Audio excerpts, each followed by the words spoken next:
Hey guys, welcome back. Thanks for being here. I appreciate it. This week I'm going to be working on a very simple swipe. Coming off my week off from my Bazaart 2023 show, which was a ton of fun. It was outdoor festival for one day for about 14 hours, give or take, with my wife and family, giving me some much loved support. I appreciate it. It was so much fun. If you guys do any paint pouring and have the opportunity to do any kind of events or festivals or art shows, I always encourage branching out and doing something brand new that's not in your wheelhouse, so give it a shot if you can sometime. And now, as for this pour, I went with a matte black base color, which I don't typically do, and we're going to see some brighter colors coming up here soon. Off to the side is my Amsterdam Titanium White Cell Activator, and here is one of my favorite Artist Loft Phthalo Blues as my first color. I decided to go with a bit of a 3-layer look versus an initial thought I had before we began. So this was like a last minute roster shuffle with how I wanted to do my colors. So leading into some Magenta, which again is a very pretty color by Artist Loft. And just lastly, one of my favorite metallics by Artist Loft, which is the Metallic Cobalt Blue. I find is a very pretty color which complements the rest and really helped this pour become what I think it will become in the end. And now as I lay down my Cobalt Blue, I'm curious to know if, of those of you who happen to do any paint pouring, have you been involved with any festivals or events or art shows like I was in this past week? I'm super curious what your experiences were, how you did, the people you met, the conversations had. I found it was a very fun time, and overall gave me some good feedback from people I didn't know on how I thought I was doing and getting there on what my pours were in their eyes. So anyhow, with regard to any previous shows you've been in, let me know below on where you were and how you found it. Alright, now getting into some swipes I had done on this first bit of color. I really loved how these swipes were turning out, giving some really nice lacing that did give my colors a chance to spread across the bottom half of the canvas, which was my first goal in getting the first portion or half of this canvas filled with great color, lacing, some cell effects, and going into my second half, which will be the same color combination, but I wanted to make sure that my first 3 swipes worked very well. And now as for my paint, I did get asked this past week at this show how I mix my paints, how mediums work with acrylics, and so on. My ratios for this paint was 1/3 paint to 3 parts medium, in addition to about, well, we'll call it 10 or 15% Floetrol, which is the North American version, not the Australian. So I am working with some additives in my mixture of paint and medium and Floetrol as well. So if you want to have a quick peek at how this is made, check out Left Brain Artist if you follow or not. David is a great pour painting artist and does lots of experimentation with additives, with just a lot of creativity on how pouring is done, how it works. And you can see how these cell effects, if you don't have the availability to the Aussie Floetrol, how you can make it with the North American version.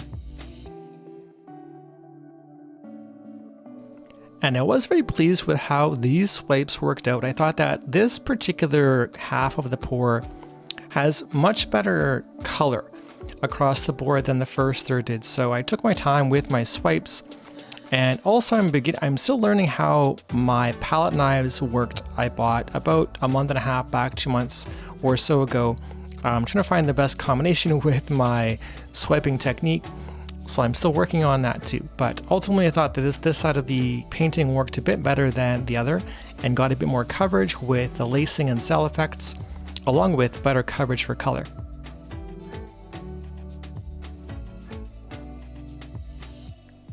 Okay, and in full disclosure, this is my first pour I poured during the daytime in probably well over 12 months. Easy year. So bear with the glare from both my light in my dining room as well as the daylight from the side window. I tried playing with some daylight, wanting to give a bit of a better visual representation of what the colors actually look like compared to my dining room light alone. But it will cause some glaring, so bear with us. Anyway, the tilting began slowly because I wanted to make sure not to distort or stretch the cells any more than I had to. In my experience, I tend to go a bit more quickly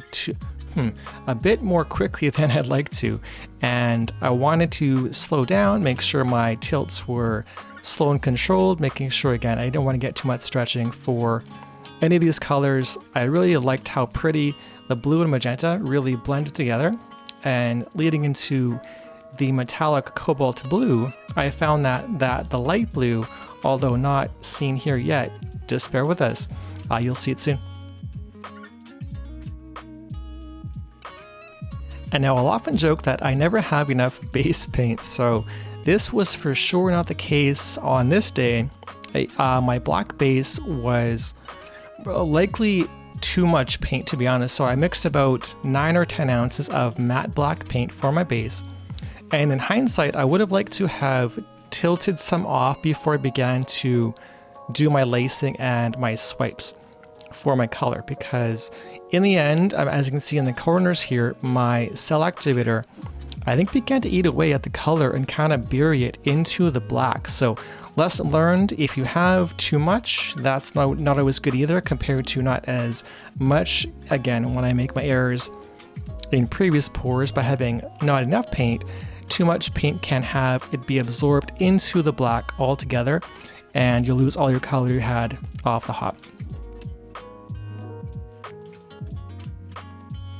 Now, I was also very careful in that I wanted to make sure I maintained as much magenta as possible on this pour, knowing that I had quite a bit of black, which, as I could observe during the pour, was getting absorbed into my matte black. I wanted as much magenta/pink color left on the canvas as possible, so I tried to make sure to hold on to as much magenta as possible. And here we come with that light blue I talked about earlier in the corners popping through with my cobalt blue. So anyway, yes, if you have a dark base and have some brighter colors, try to make sure to hold on to as much bright as possible for some great contrast.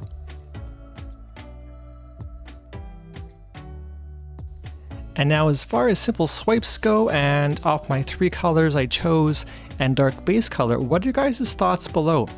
In the comments, please. I'm curious what you think overall of the color choices I had. Also, my matte black may have been a good learning opportunity, or at least advice for you I can pass along. Matte black as a base color is very pretty initially, but I found over time just began to absorb a lot of my colors, so it dried a lot more dark than you see here.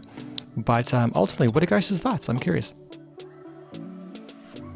And going in for a bit of an overhead wet look of the finished pour, I really did enjoy how well these colors blended together with, again, the Phthalo Blue, the deep magenta, as well as the metallic cobalt blue. I think worked really well. And again, I would try with another black myself, maybe the Oxide Black by Amsterdam next time. But overall, this pour was pretty fun, and I enjoyed being back into the dining room where I pour my pours. So, if you have gotten this far in the video, thanks for being here, I appreciate it. And have enjoyed this video, please check out these next few in the top corner in this playlist here to check out a few more. And we'll see you again in the next one.